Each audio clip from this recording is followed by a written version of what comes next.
much of the practice today was just getting everybody back after 3 days, or did you go straight to scrimmaging? No, so yesterday was more get our feet on. We did a lot of individual work, a few breakdowns. Today was actually longer, and we did a lot of teaching and just kind of refocusing on our playoff intentions. And tomorrow will be more just scrimmage, more intra-squad stuff, get their referees and all that. So, yeah.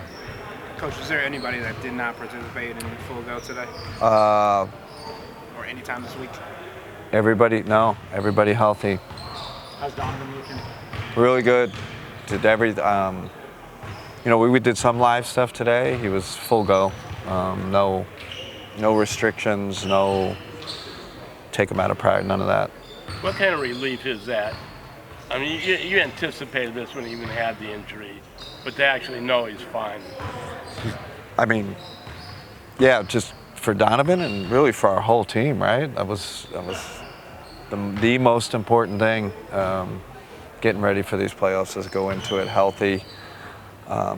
Really proud of the plan we had, how we manage guys, how they manage themselves, our performance team, our medical team. Right? It's such a group effort. There's a lot of planning that goes into it.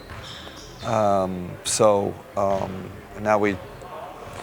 I feel really relieved. It's probably more of a relief, right? Like, man, we kind of did it. So I think the guys are in a good place, ready to go. What do you enjoy the most about playoff basketball?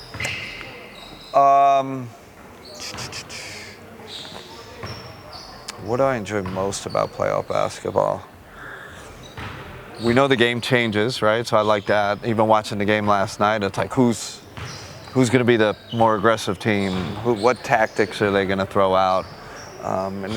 Our series will be the same. Every series, you can get more in depth in terms of analyzing something and more detailed, and that's better for coaches. Like that's what we thrive on, right? Like how can we make this little adjustment? Who's prepared their players, better? Who's gotten their team to understand the mentality you need to win in playoff basketball. But I thoroughly enjoyed those playing games last night, just diving deep into what each team was doing. And you really like to look ahead and visualize coming back. If I could ask you a question just to reflect a little bit. You start off 15-0, hot start, and then fast forward to 10-1 seed. What has surprised you the most about this group? I guess their maturity, right? Like, so to get the first seed, go through an 82-game season, come out to a hot start, like you said, not like have a huge dip. We had a little dip post All-Star, but there's a maturity and a professionalism to that, and I would just say, even the quote-unquote easy games or games we're supposed to win, like we were ready. And that's not been my experience in the NBA, even with good teams, right?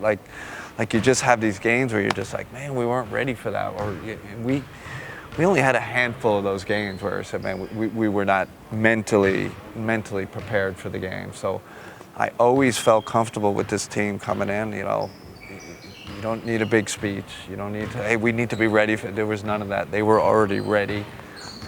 So yeah, I'd just say the maturity of the team and leadership goes into that, right? Like Donovan and Evan and DG and JA, making sure the guys are ready. Just the city of Cleveland in general, what has surprised you? What have you appreciated the most about making it your home over the last year? I tell people all the time, and I don't say this to blow smoke or appease people, it's an underrated city in every sense, not just sporting sense. Quality of life sense. The schools are great, as we know, but I didn't know. I just kind of knew when I visited. I knew, going to Rocket Mortgage and what a tough place it was to play, and then I knew the Ritz downtown. That was it. That was the extent of what I knew. Now I'm in Chagrin Falls, and I'm on the west side, and I'm just there's so much more, right, than just those couple of blocks around the Ritz. So gotten to know the city, know the people, and it's a great sports town, as we know. When coach has a big year, push your coach, take over, win all these games, now it becomes a playoffs. Where are you in your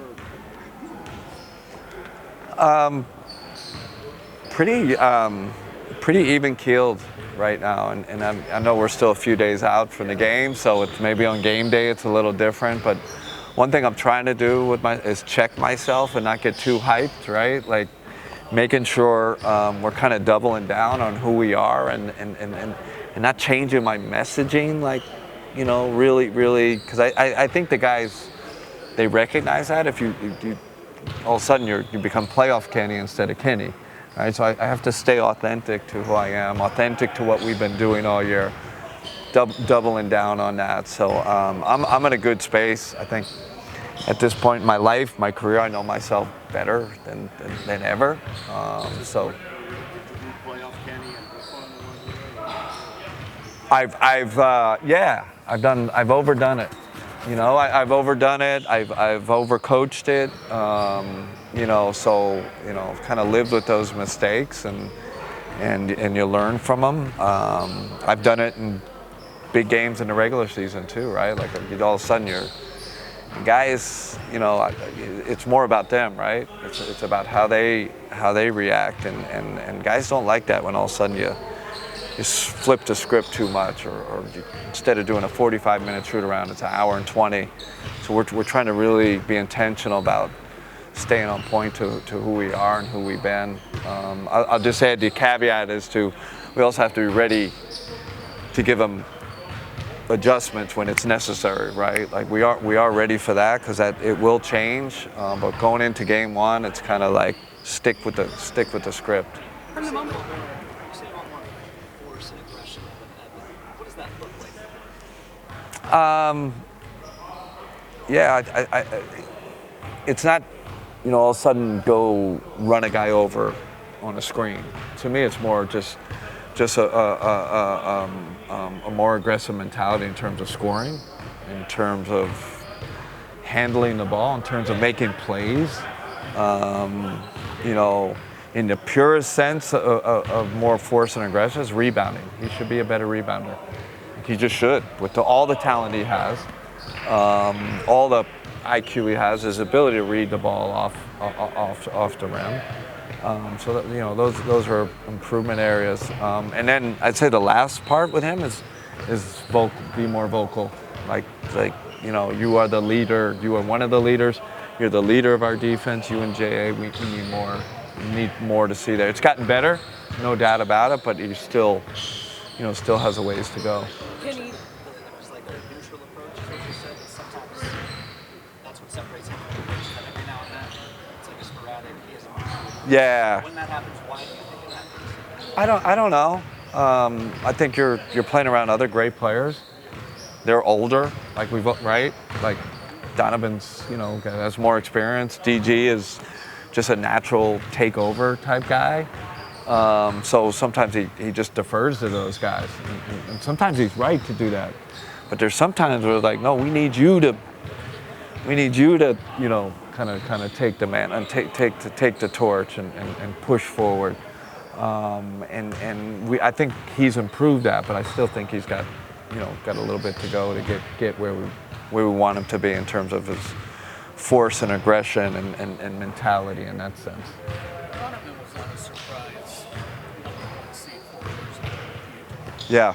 How much with his leadership has he kind of relayed those messages to the team that, you know, these chances are fleeting and you got to take advantage? Yeah, big time. He's referenced that before, and quite honestly, he knows he didn't get over the hump, right? Like first seed, I was on the Clippers team that you know, part of that staff that took them out, and there's big time disappointment, right, from him, and so the fact that he's been through these experiences, you know, being the number one seed, it's huge. I feel more comfortable, right? This guy's been through it. It's happened to him before. He knows what a series looks like. He knows when the tactics change. So I think because he has that experience, he's going to be more aggressive in terms of communicating with me and with his teammates. And I think he's already started doing that. You guys have talked from the moment you got here about the importance of chemistry, camaraderie. You've worked on that since before you guys were even able to like work in this building. How important is that going to be now that the playoffs are right here? How much does that really truly play into this? I love the Darius Garland quote. You know, like the first time I met him, I said, "Tell me about this group," and he said, "Man, we vibe. Like we vibe. Like, and it's so that was like it." And you're like, you know what? You kind of wanted, but now I see what he's meaning. They get a. You know where that helps because there's going to be games where someone doesn't finish the game. It normally finishes. Someone that normally starts doesn't start. So now when you start getting those shifts and roles and playoff minutes and all that, I think the tighter the group is, the more they vibe, the more they communicate. And we'll be able to, I'm not saying it's like going to be perfect and everybody's going to be happy and none of that phony stuff. I think it's going to be more, we can talk about this, we can communicate. And the last, I think I vibe with them, right? Like we have that open communication. They feel like they can come to me with anything. I feel like I can come to them with anything. So that helps you through the tough moments. Kenny, Ray Carroll is someone that you coached for multiple teams, and now you're coaching with him. How have you seen him growing as a player to now a coach, and what has he brought to this team, especially a person who's made long runs, within the NBA players? Yeah, we got him involved today. We were in a coaches meeting. We're talking about, kind of what I was talking about. Should we change our messaging, right? And now the playoffs are coming. Should our message change a little? Should we be a little more intense? Whatever. And I said, DeMar, you've been through. I turned to him. I said, give me your feedback. Give me your feedback. You've been in this. You've been in 7-game series. You've been in conference final. Like what does that look like? He goes. And his answer was, no, let's double down on who we are, double down on our identity. So, and not saying I don't listen to the other coaches, but his voice helps me a lot. He's fresh off being a player. He's got a good connection with these guys. So I lean on him a lot, and he's been a fantastic addition to the staff. Kenny, what do you need from Darius throughout the course of this playoff run to be the team that ultimately you guys believe that you are? Yeah. Don't change. Like, kind of be the guy you've been all year. That's, if I was to ask something more of him, and I had this conversation with him. I'm like, you almost have to speed up your maturity level, leadership level. You're 25, and I need you to be 28.